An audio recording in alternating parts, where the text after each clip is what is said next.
आखिर कौन है ममता बनर्जी, सबकी चहेती दीदी या डिक्टेटर? क्यों बंगाल के कई गांवों में ममता बनर्जी की तस्वीरें भगवान के बराबर में लगती है? ये कहानी है एक ऐसी लड़की की जिसके पिता की मौत तब हो गई थी जब वो सिर्फ 16 साल की थी। मात्र 16 साल की उम्र में घर की जिम्मेदारियां उसके ऊपर आन पड़ी। ये कहानी है एक ऐसी लड़की की जिसने एक समय पे दूध बेचकर अपने घर का गुजारा किया था, तो कैसे आज पश्चिम बंगाल पे उसने अपना एक छत्र साम्राज्य स्थापित किया। आखिर ऐसी तो क्या पावर है ममता बनर्जी के पास कि जिन अमित शाह और नरेंद्र मोदी के पास इतनी ताकत है कि वो किसी भी राज्य के मुख्यमंत्री को झुका सकते हैं, लेकिन जब बात आती है बंगाल की तो ममता बनर्जी के सामने उन्हें भी झुकना पड़ता है। जो डरते हैं वो मरते हैं, जो लड़ते हैं वो कामयाबी होता है। हम डरपोक नहीं हैं। कहते हैं ममता ने पश्चिम बंगाल में लॉ एंड ऑर्डर बिगाड़ रखा है। अगर ऐसा है तो क्यों वहां के लोग उन्हें इतना पसंद करते हैं और हर बार एक बड़े मार्जिन के साथ जिता के भेजते हैं? एक अकेली औरत जिसके पास न कभी पॉलिटिकल डायनेस्टी थी, न कॉर्पोरेट बैकिंग और न इंग्लिश एक्सेंट। हम्बा हम्बा रंबा रंबा कंबा कंबा दुम्बा दुम्बा बस था तो सिर्फ गुस्सा, जिद और बंगाल। किसी के लिए वो दीदी है तो किसी के लिए डिक्टेटर, किसी के लिए वो एक मास लीडर है तो किसी के लिए पॉलिटिकल एक्सीडेंट। आज आपको बताएंगे उनके जन्म से अब तक की कहानी जो कि कंट्रोवर्सी से भरी हुई रही है। उनका जन्म 1955 में कलकत्ता के एक मिडिल क्लास परिवार में हुआ। ना कोई गॉडफादर, ना कोई राजनीतिक विरासत, बस एक आदत थी, जहां भी गलती मिले सवाल उठाना। ममता के पिता एक स्वतंत्रता सेनानी थे और कहा जाता है कि उनकी मौत के बाद ममता को दूध तक बेचना पड़ा था। जिसके बाद कॉलेज के दिनों में ममता युवाओं की आवाज उठाते हुए दिखती थी। जिसके बाद 1984 में इंदिरा गांधी की हत्या के बाद कांग्रेस की ऐसी आंधी आई कि ममता बनर्जी के सामने खड़े थे सोमनाथ चटर्जी जैसे बड़े दिग्गज नेता, और इस चुनाव में सोमनाथ चटर्जी को मिली हार और ममता दीदी के कैरियर की हुई शुरुआत। खैर ये तो शुरुआत थी, इससे आगे जो कुछ होता है वो बहुत शॉकिंग है। कांग्रेस में रहने के बावजूद ममता बिल्कुल भी आज्ञाकारी नेता नहीं थी। ममता की जिद कुछ इस प्रकार थी कि वो समय समय पर अपने ही पार्टी के नेताओं से भिड़ती नजर आती थी। कांग्रेस सरकार में उन्हें मंत्री तक बनाया गया, रेलवे मिनिस्ट्री मिली, उसके बावजूद समय समय पर भूख हड़ताल, धरना प्रदर्शन और सड़कें जाम तक किए। यहां तक भी सब कुछ ठीक था, लेकिन अब आता है कहानी में ट्विस्ट।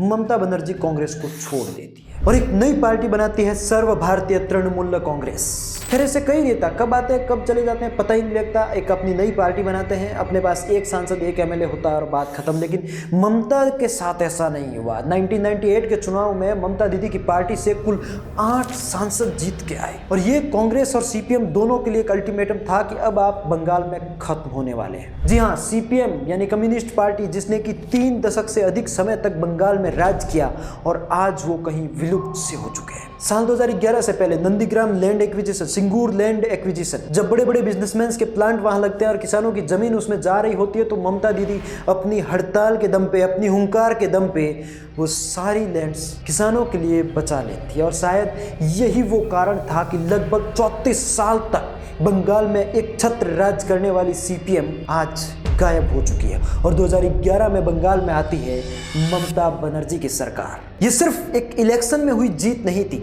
ये बंगाल के पॉलिटिक्स में आया वो भूकंप था जिसने बाकी सभी पार्टियों को तबाह कर दिया।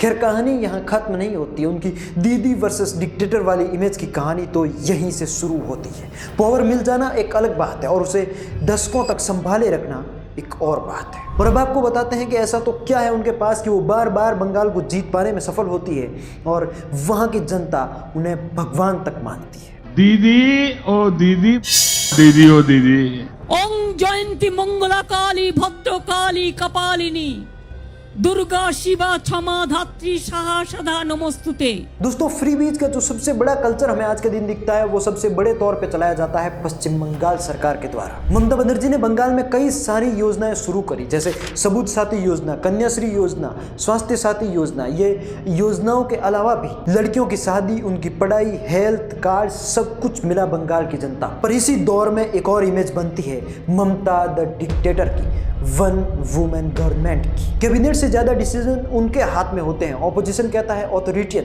तो सपोर्टर्स कहते हैं डिसिसिव। और यहीं से ममता बनर्जी एक लीडर नहीं, एक पर्सनालिटी बन जाती है। ममता बनर्जी का कैरियर बिना कंट्रोवर्सीज के सोचा ही नहीं जा सकता। नंदीग्राम वायलेंस हो, चाहे डॉक्टर्स के साथ खुली भिड़ंत हो, या मीडिया पे गुस्सा हो, या सीबीआई वर्सेस ईडी से सीधी भिड़ंत हो, 2019 के बाद ममता बनर्जी बीजेपी के सबसे बड़े चैलेंजेस में से एक बन गई। लेकिन उसके बावजूद साल 2021 में ममता बनर्जी पिछली बार से भी बड़े तौर पर जीत कर आई। अब अगर बात आती है बंगाल में लॉ एंड ऑर्डर के बिगड़ने की, तो यहाँ पे ममता दीदी के काम में बहुत बड़ा झोल है। ऑपोजिशन लीडर्स को, ऑपोजिशन पार्टी के छोटे कार्यकर्ताओं को समय समय पर धमकाने की और मारने पीटने की घटनाएं सामने आती रहती हैं, जो दिखाती है कि ममता डिक्टेटर तो है। हालांकि ये सब कुछ होता है ऑपोजिशन पार्टीज की आवाज़ को दबाने के लिए।